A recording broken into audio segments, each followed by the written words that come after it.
The moon. We once looked to the moon and saw hope. Now we see only the power of the darkness. Earth's moon was where we first faced the terror of the Hive, and it soon became the battlefield of a great war, one we did not win. In the years since, the Hive have ripped the moon's surface apart, opening chasms that swarm with terrors. Hi, my name is Ku, and today I present to you the first in what will hopefully be a long line of lore videos for you to enjoy. This is my very first one, so excuse the roughness around the edges, and over time I hope to develop a library of grimoire readings and lore discussions for you to watch at your leisure. Get a drink, grab a snack, and get comfy, as today's story time with Ku focuses on the moon, the Hive, and everyone's favourite three-eyed lady, Eris Morn.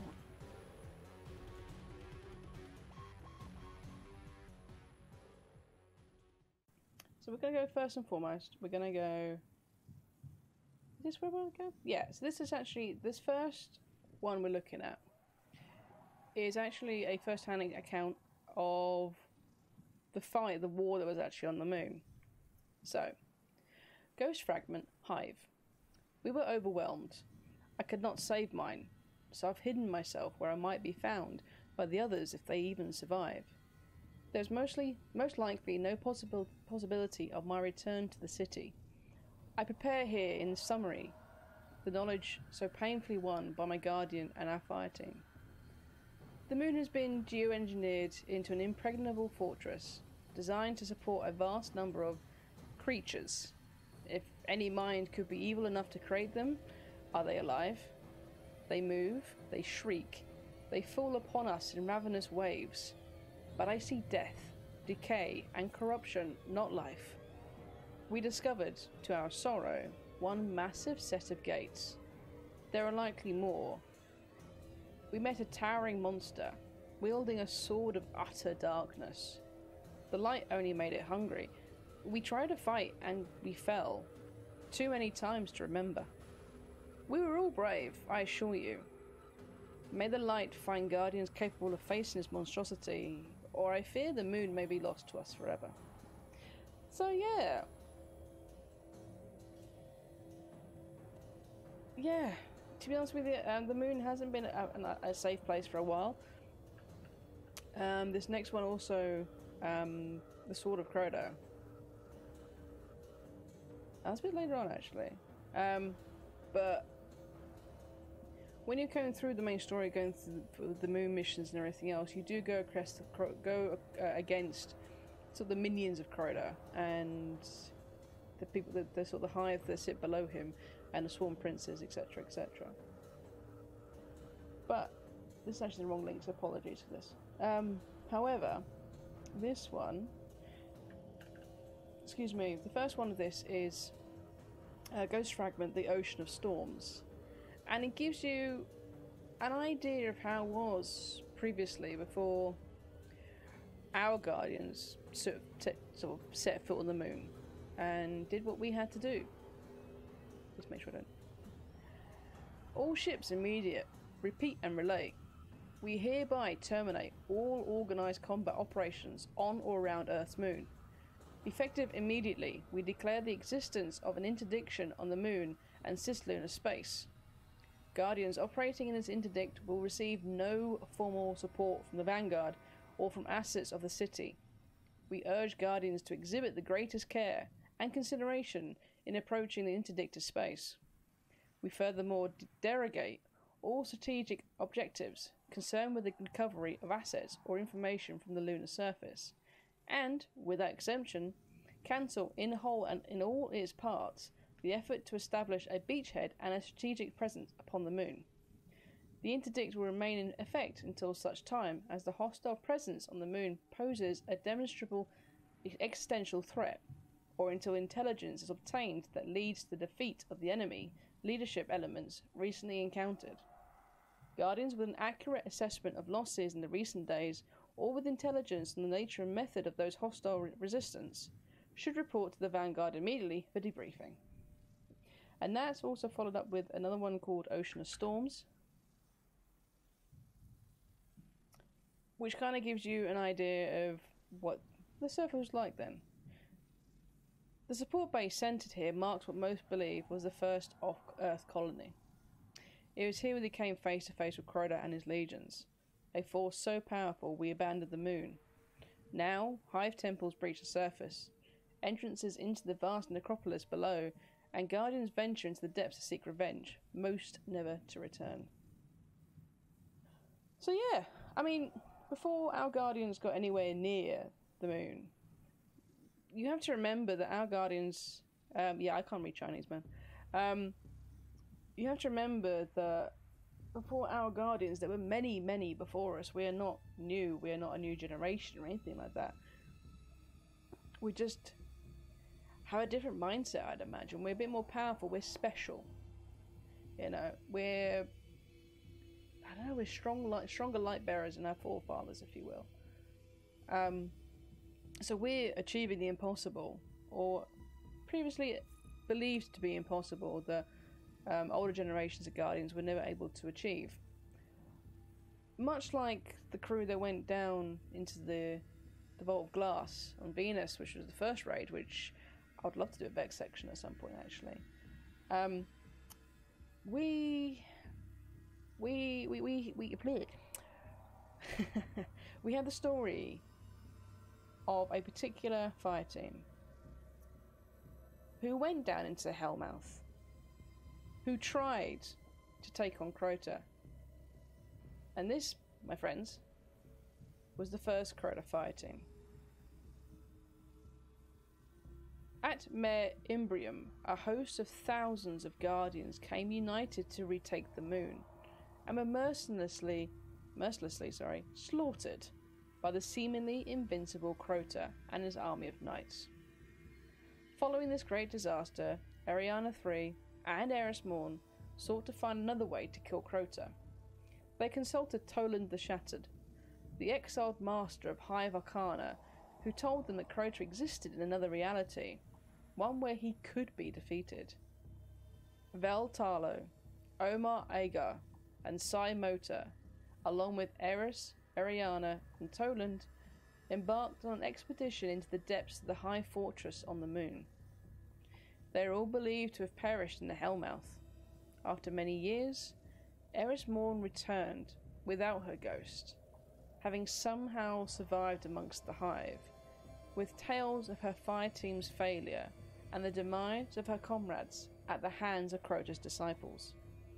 Toland was also believed to have perished in the Hellmouth, but since the arrival of Oryx, we have received a number of messages from Toland. The other fire team members are presumed dead. Now, in Forsaken, you know Toland. Toland is giving you help with a lot of the Ascendant challenges, etc.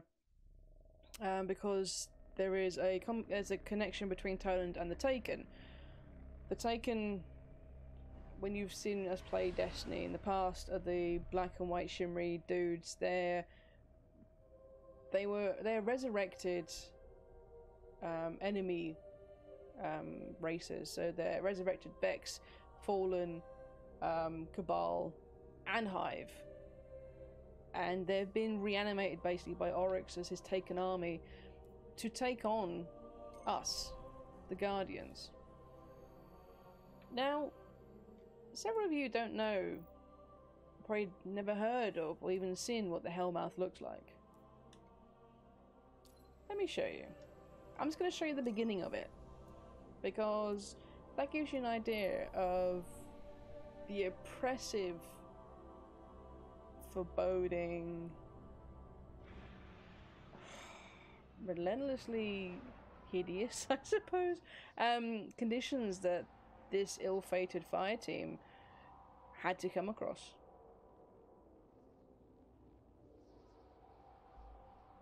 And while that loads up, notice how much quicker it is compared to Destiny 2. I'm going to open up the Grimoire card, called Ghost Fragment, the Hellmouth. Let me go get this started. Vel is spectacularly dead.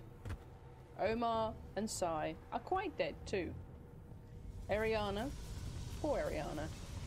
She was so very bright at the end, wasn't she? A brave light. But Crota was unmoved. That shadow is detached from its source. Light makes it darker. I could feel his presence, and if I still had a ghost, I am sure it would have screamed. I too am detached from my source. The charming Ear Ute made her introductions, and I was very pleased to meet her.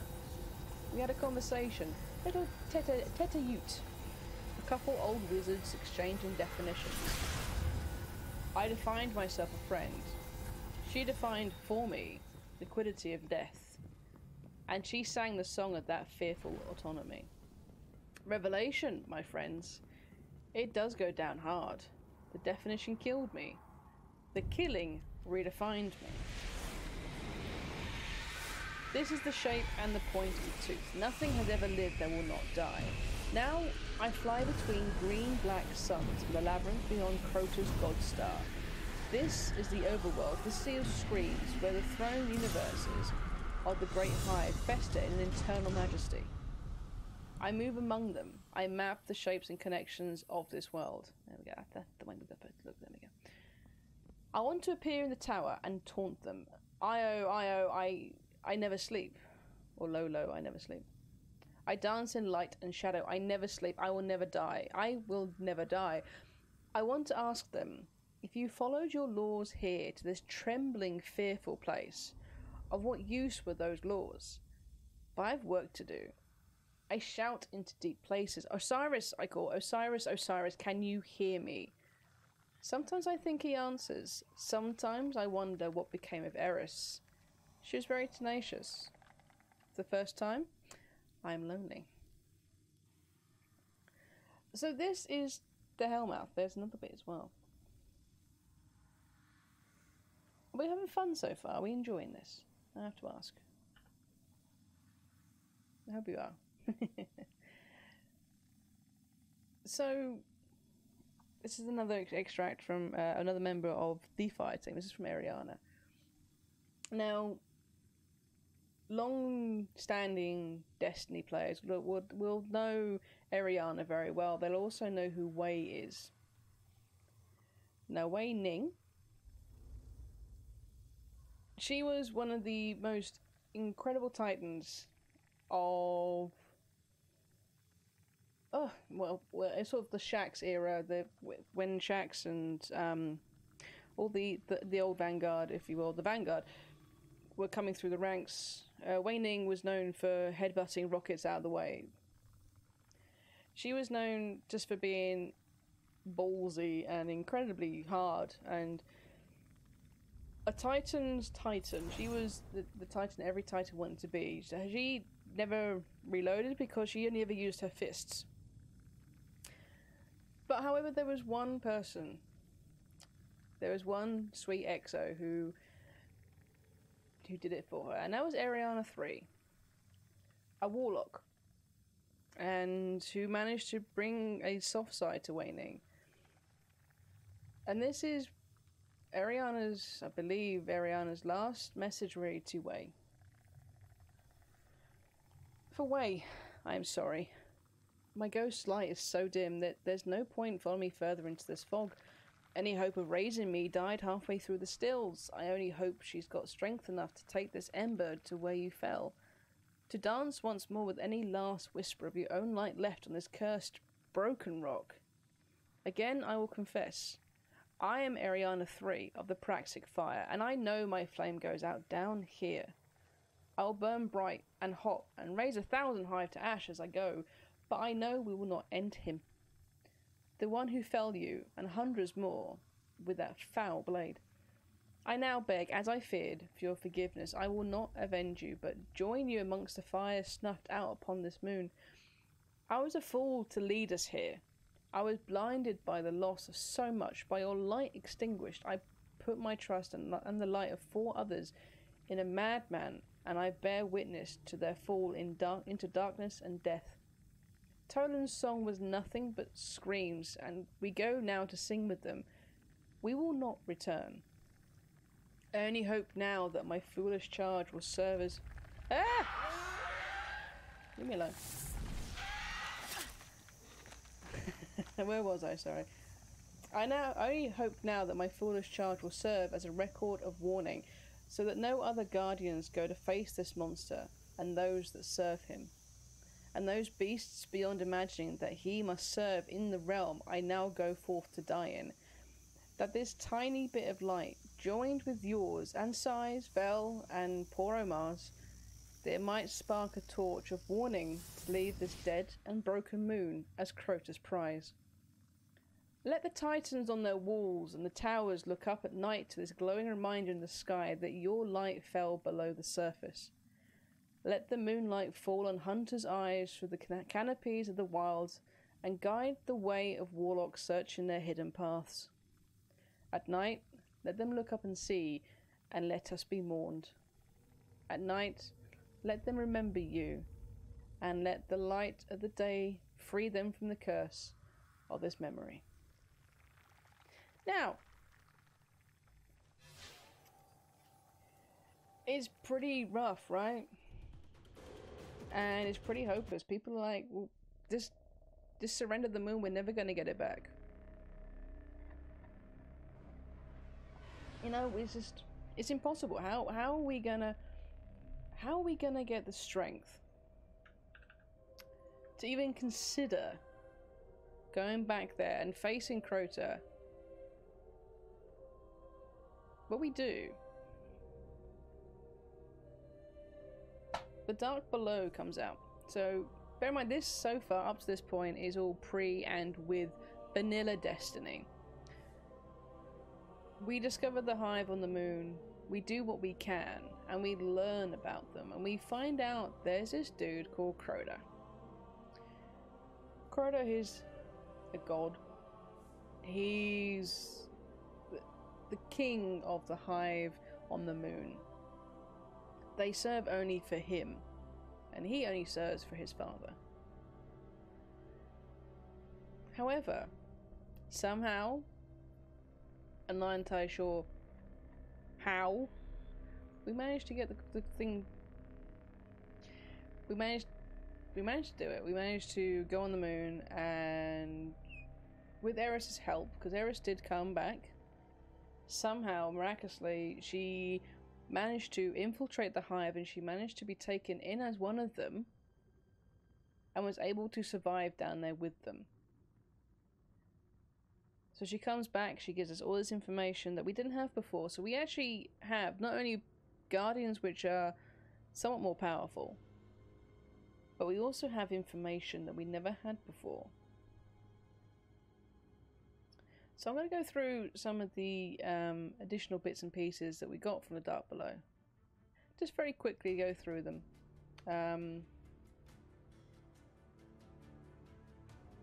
Yeah, just the information about the actual particular story. So, right.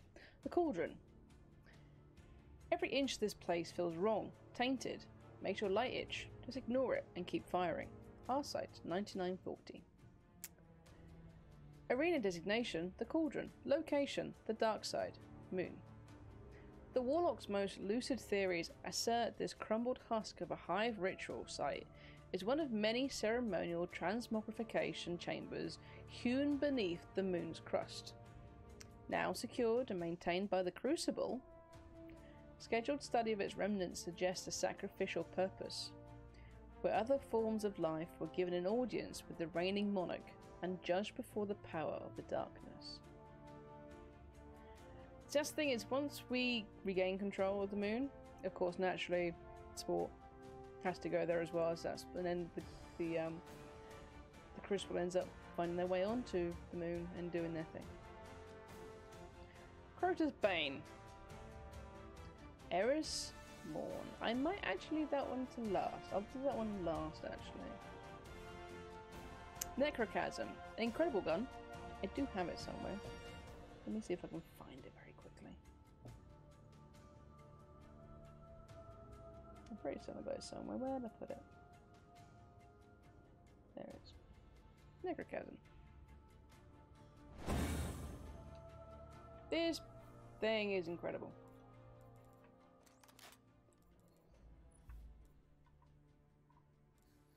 The necrochasm. Eternity is very close. Can you feel yourself slipping? The weapons of sorrow were believed to be nothing more than a myth.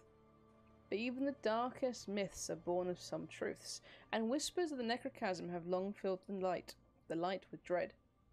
It is said the necrochasm was born in the twilight after Crota's sword first cracked the moon. That a lost guardian's weapon was altered by the Hive in an attempt to fuse their own dark understanding with humanity's mastery of war. The result was a weapon that would feed on its owner's aggression, reaching further when angry eyes drew focus, its hunger rising as it tore through bone and flesh. Any guardian who comes across the weapon must ask some very simple questions with endlessly complicated answers. Is your light bright enough to stand, even briefly, in full gaze of the Hive's abyss? Can it handle what has died and been reborn in those shadows? So the necrochasm actually came in. I haven't got it on here. I haven't got this one. But it was actually originally came out as like a world drop. So when you're on patrol, wandering around anywhere, actually the Earth, you first come across it. I can't remember what the original weapon was called, but you kind of developed this white, super common weapon into an exotic. And to actually turn it into an exotic, you needed to gather the light of Crota by completing the raid and killing Crota. So then only then you were actually able to fully, story-wise, only then you're actually fully able to grasp and feel and understand the power of the darkness and how it works with the light. It's not a great weapon, to be honest with you, though. Rise of Crota. The Shattered One once referred to Crota as the god-holding domain in a threshold between our world and theirs. He said he deciphered the means by which the Hive called to him. From all that I've seen, I now know he was right. I watched as Crota's soul rose from the abyss, his sword cracking the moon's surface with every stroke, and countless guardians losing their light to his wrath. We tried once to hunt him, gave up all we were to challenge the ones that bow in his name, hoping to deny him his power. One by one we failed, but I've kept watch, seeking vengeance for all I've lost. What we faced on the moon now looks to take the earth, and none will survive if they succeed. First Crota's sworn blades will rise, then every disciple who haunts these worlds in Crota's name will seek to overrun the earth. If they raise Crota here, we could lose everything. Go on to the Cosmodrome and meet this invasion head on. Find the fist leading to the charge and break him. Then the others, or Crota, will claim the earth for his king, and all light beware. So when you were when Dark Below first came around, there was a huge influx of Hive, Hive open events, random events happening on patrol, and it felt like things were starting to take shape for the Hive, and they were trying to muscle in and out of territory. They also had the Fallen to contend with as well, who'd already tried to take over. And we were barely keeping a hold. I mean, that's why there was the mass exodus of Earth, because we were losing the fight. And if I remember, I know when the Taken King, I believe, you start off, you're back on the Cosmodrome. The Cosmodrome and Earth is, because it's the last safe place of humanity, just about, it was a big draw, because that's where the Guardians and the Light was being looked after. So it brought everybody to us. So bear in mind that the Hive were incredibly strong on the moon, doing everything they can to get stronger and stronger, and they were a breath away from Earth. So Eris coming back couldn't have been a better time. And it's with her help that we were able to muster the strength and the confidence to take on Crota. Crota, son of Oryx. My thoughts on recent events. He hides in the dark below, the monster of Luna, the titanic god knight, who walked the regolith beneath a sky of green fire, and butchered the greatest army of guardians ever assembled. We abandoned the moon rather than face him. Whispered lore and fragmentary theories suggest that Crota represents a distinct class of hive entities, not resident in our material world. My latest synthesis of the scattered esoterica suggests that Crota's home is a universe created or remade by his power and occupied by hive organisms of immense age. Any guardian formidable enough to return with information on this dark reality might help us understand the hive's goals for our own world, and, more pressingly, such an expedition might provide the key to Crota's defeat. The epithet Son of Oryx is an ambiguous translation, often disputed. At this time, no direct action by hive entities of more expansive power has ever been observed. Those who trade in hive lore bicker over the exact position of Crota. Is his word the apex of hive power, or is it the youngest and most accessible of a string of netherworlds? Each host to a more terrible hive archentity? The nature and possible interrelationship of the Vex Gate system with the hive netherworlds remains unexplored. And then, where are we at next? Crota's End. So here we go. This is sort of the original fire team going down once again. Give a bit of information. So, my name is Ariana 3. So more from Ariana 3, as you know, who's from the original, the ill-fated fire team, if you will. Disciple of the Praxic Warlocks, marked by the Cormorant Seal. Survivor of the Great Disaster, the day we set out to retake our moon, united in a host of thousands, and found ourselves outmatched by one hive champion of unspeakable power. The monster's name is Crota. He killed my friends face to face, one by one, and he relished it. In the name of all those lost, I devote myself to his utter destruction. It's my confession. If I transgress in your eyes, I ask you for your forgiveness. In our world, Crota seems invincible. Together, Eris Morn and I worked the problem, but found no hope. So we sought forbidden knowledge, the exiled master of Hive Arcana. We found Toland. Toland tells us that Crota's presence in our world is a shadow, that his true power resides in another world forged by his will. We must pass through a keyhole between realities, navigate the seething midnight of Crota's world mind, and overthrow the ascendant champions that gathered to his throne. Toland speaks, he hardly seems mad at times, of the terrible things that await us.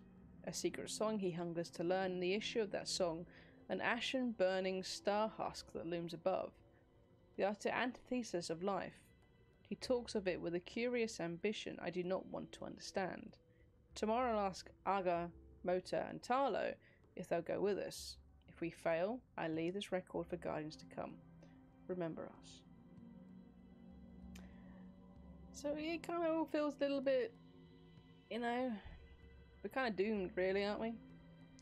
But like I said, there was one thing, one saving grace for us, and that was Crota's Bane, Eris Morn.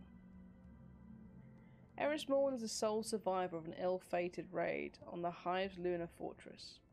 It was Eris and a ragtag fire team who, after the first charge to take back the moon, sacrificed everything to return in search of the one the Hive called Crota. Robbed of her ghost, Eris remained lost among the darkest shadows of the Hellmouth for countless cycles. Despite all odds she endured, using the very dark, she battled to emerge a changed warrior. Driven, some would say, obsessed. The speaker and Commander Zavala find her compulsions a sickness, convinced she has been fully seduced by the shadows. Though her warnings of Crota and his power are often dismissed as madness, Eris returns to the shadows time and time again, operating as one of Ikora Ray's Hidden, a clandestine group of guardians tasked with silently infiltrating enemy strongholds and gathering vital intel for the Warlocks. So, it's from there we end up gathering out ourselves and sending guardians down the Hellmouth once more, and we were successful. We killed Crota. We thought we wiped out the Hive on the moon. But it seems as though Eris couldn't stop her meddling. And now, we're on the brink of something more. That's not the right one. I want this one. Sorry, excuse me. So we're now on the brink of something else entirely. Something far worse, really. Next week, Shadowkeep, we return to the moon to find out that Eris has discovered something even worse. Something else has risen. And we go back to face enemies of old. So Crota is back. Omnigul is back. Gaul is back. And these are known as nightmares. As much as what we're going up against, I cannot tell you because I've been keeping rather unsport for all. However, Eris doesn't seem particularly confident about what's happening. This big old keep has arrived in the middle of the moon, and it seems like the Hive are trying to take back what they thought was once theirs. And in preparation for Shadowkeep, Bungie released 5 narrative previews that I'm hoping maybe my little very, very brief oversight. Like I said, this is barely a smudge on what there is to do with the Hive. If I had more time, then I probably would do it a little more comprehensive. And I'm happy to go back to it again. I mean, I want to go back to the actual Hive history as well, so this all comes together. But I'll finish off with these 5 narrative previews. And hopefully, next week, we'll be going back to the moon. And we'll be, once and for all, taking back what is ours. Shadowkeep Narrative Preview, Chapter 1.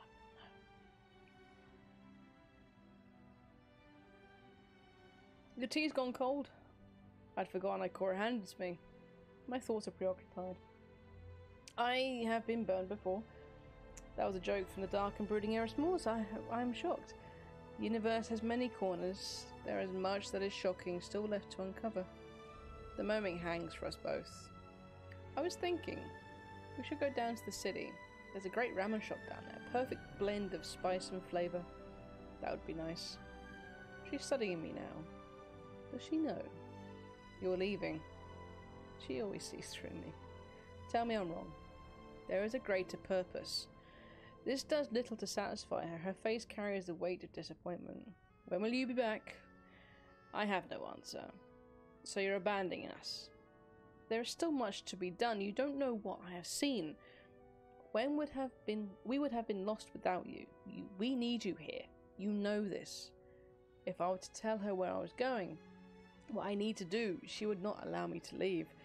I have to do this alone. Let her go. Zavala always has to weigh in. Eris has made her decision. You can't force her to stay. I don't think you know what you're saying, Zavala. Are you forgetting we only survived because of her? And we're all grateful, but I can't live with the absence of one person. We won't survive very long. This is a battle Ikora can't win. I won't let her fight. Your whispers carry throughout the tower. Were I not in it, as you would prefer, I wouldn't have to endure them any further. The brave commander can't even bring himself to look at me. Is this true? Ikora, you already know I cannot waste more time. As I told Asher, there is a storm coming. Oryx is dead, we have weathered the storm. Ikora is upset. She has yet to understand the bigger picture. Yet his sisters would see his will done. There will always be another storm. Then let's weather it together. It's my turn to hang my head. We may do without her before. We can do it again. I thank Zavala with a nod.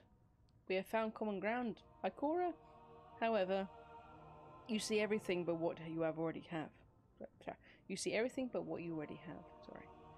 She turns to leave and I won't stop her. She is not wrong. Good luck. Zavala's words ring hollow.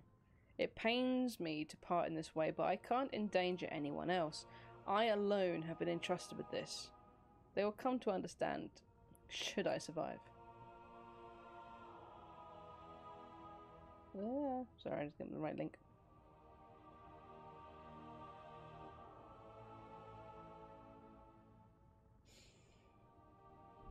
Shadowkeep Narrative Preview, Chapter 2, The Black Needle. My head is throbbing, but I press on. This place I found, it promotes pain. The Hive are fond of the anguish they bring. They will not deter me. It's been months since I left the tower. What do I have to show for my journey? Dead ends? Whispers? Nothing. Whatever the Hive are plotting eludes me. Each location I survey holds the promise of answers, yet each has let me down. Let this be the one.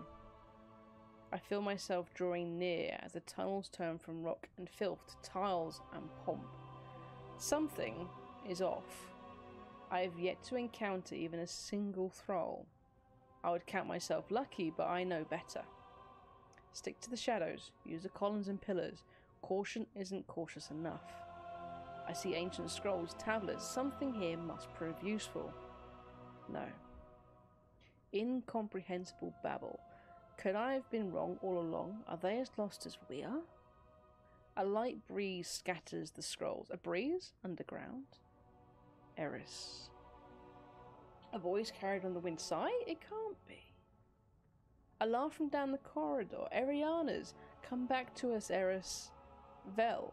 They're dead. This can't be real. I won't fall prey to tricks of the Hive. The gust picks up, bringing with it the dust and soot from the tunnels. It sucks the air from the room. I can barely stand. Did you believe it would be so easy? Toland this time. The voice echoed all around me. This cruelty. No, which I thought it would prove more difficult to find you. A wailing scream assaults me. It's a scream etched deeply in my mind. Poor Omar. I won't let her shake me. Tell me, Arcantrope, now that you have me, what will you do with me? Ariana appears before me, a construct of rock and sand. How dare she? Do, child of the Hive, can't you see? We are one, don't you? Do you hate it? I cringe with displeasure. Child of the Hive, am I? Is this why I'm still alive? I refuse. You are no more my family than the parasite is to a host. You will die like your brother before you. She cackles. My stomach turns. If only you had gazed upon the dark majesty that slumbered beneath you. Beneath me? Her words are twisted half-truths. Do not succumb. The dirt and debris in the air spin wildly, colliding into me. I'm trapped in a whirlwind. My chest grows tight, breath short. I can't see. It's all around me. To be so near, only to scratch the surface, must tear at the filament of your mind. The storm begins to die down. I hack up the grime, regaining my sight. Open your eyes, Eris. The colour dissipates from the world around me. As the dust settles, I realise I am not where I was. A green-black sun hangs in the sky and a glowing orb floats in the distance. Darkness is all around me, and I'm alone. Again. Oh, I'm glad to hear that, Chantel.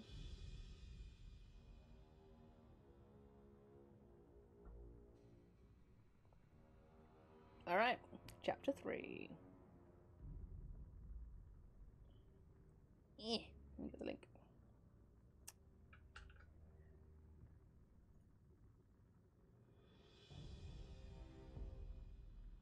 Shadowkeep Narrative Preview, Chapter 3. A Light in the Darkness. The days have become indecipherable.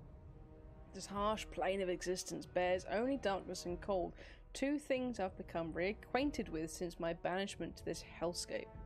No matter where I run, the glowing orb follows. It stalks me. I've taken to quietly humming a tune to stave off the madness. I don't enjoy it, but it helps.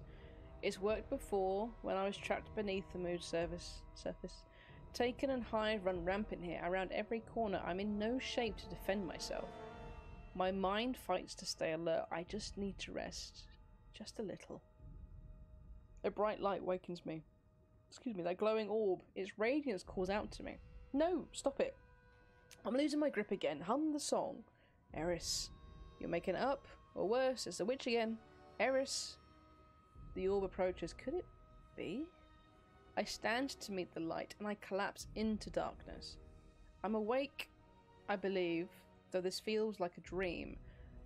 You encountered the Witch Queen and survived. I'm not sure if this conversation with Toland is real or a figment of my imagination. I'm no closer to discovering their machinations. Tell me, what did she say? It was riddles, taunts. She used you, all of you, perverting your voices. I was close to something beneath the surface, slumbering, intriguing. Either way, I'm in need of an exit. I must continue no matter the pain. Where do you think you're going? You are no shape to move. I have to. I need to. Are you telling yourself this to motivate, or are you blinded by your obsession? Now I'm sure he is real. Aren't you curious what that's slumbering down there? I know I am. He piques my interest. I'll allow his momentary reprieve. Go on. Our time in the Hellmouth requires further examination. I've often thought back to our glorious failure. Something has never sat right with me. I imagine dying would leave one unsettled. True, but this lies beyond that void. Our fire team was comprised of some of the best to ever wield the light, and yet we were eviscerated with ease. They had weapons. We were not prepared. While true, does the circumstance not bother you? It haunts me to this day. I hesitate to believe anything she would say. But why would she say anything at all? Why indeed? She means to guide me, Toland. Do not play into her hand. You lend credence to her riddles. We must know the truth, no matter the cost. Tread lightly, Eris, or you may end up like me, yet, or worse. My charge is the same as always, I'm afraid. So, there must... A flash of light, and once again I cannot see. I hear Toland call out to me, but I am pulled from him. From there. It's warm now, and bright. So bright. Click.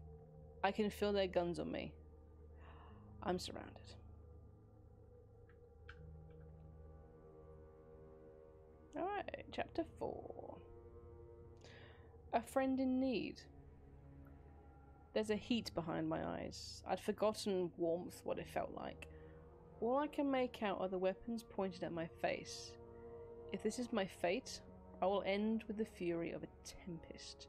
Lower your guns. Petra? Eris Morn, apologies for the welcome. Never know what'll come out of there. The dreaming city, I did not think I ever would set foot here. This place is miraculous. Don't get used to it. We won't be staying long. Where are we going? To see the Queen. The witch aims to bait me. I require your guidance, my queen. She is calculated, meticulous. Proceed cautiously. Her intent is obscured. My queen is wise. Where do we begin? Eris, there is an understandable urgency in this matter. Not you two. Please do not think lesser of me. You are on the brink of death. That is not a loss I am willing to bear. The shadow of death cannot hinder me.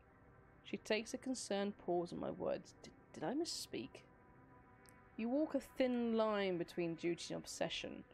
Take it from one with experience. I am driven, but only due to what is at stake. And what is that to you, my queen? Everything. Human and awoken alike will wash up on the shores of death if we do not act. No? What is it to you? Vengeance. I watch as she deliberates the validity of my claims. To be dismissed as mad now would be my end. A noble cause. The same desire runs through my queen's veins. Savathun's cunning has its limits. We retrieved a log dating back to the Golden Age that may aid in deciphering her riddles. It is one of many. The rest is scattered across the stars. I must seek them all out. You will not have to do it alone, my queen. The months working alongside my queen were exhilarating and treacherous. I've traversed more of the known universe than I ever thought I would see. Though all the vile creatures vanquished and treasures discovered lurks a new sensation, a place in this story. We've collected several of the logs we seek. Each offers a new perspective on the threat we all face. The Golden Age understanding of the concepts of light and darkness were primitive, nascent.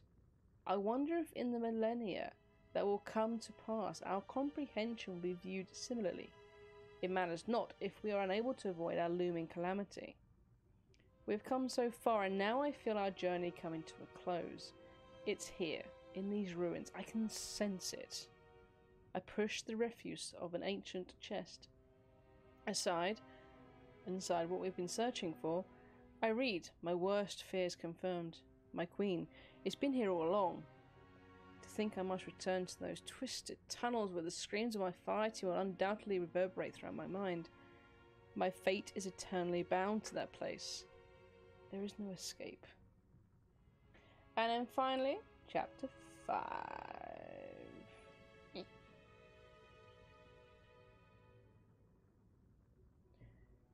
Reunion. It's been a long while since I've been to the tower. Much has changed. I pray my departure hasn't created an irreparable fracture.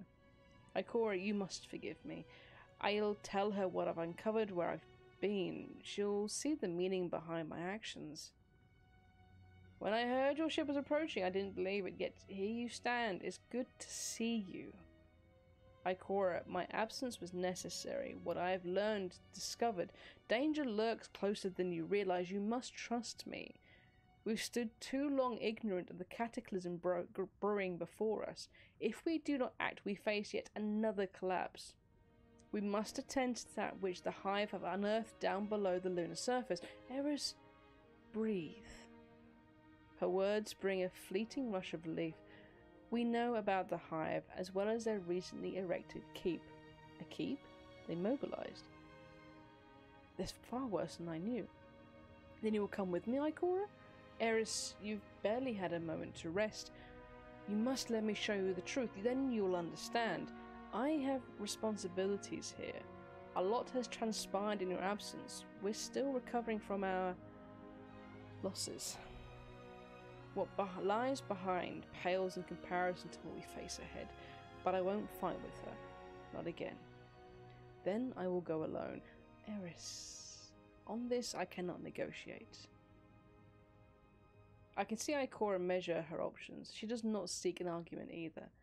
At least allow me to help you mount an adequate response to a threat that, mind you, we don't fully understand.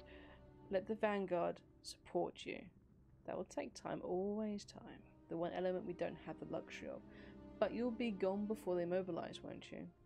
We all do what we must. Promise you'll stay in communication with me. I don't want this to be our last time. I nod to Ikora, always the beacon of benevolence. She deserves more than I can offer. My calling is not here. There is still work to be done. One last stop. I have to go. Her concern is palpable.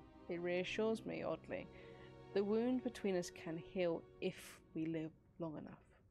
Eris, the thing you're willing to risk everything for. What is it? I warned of a storm.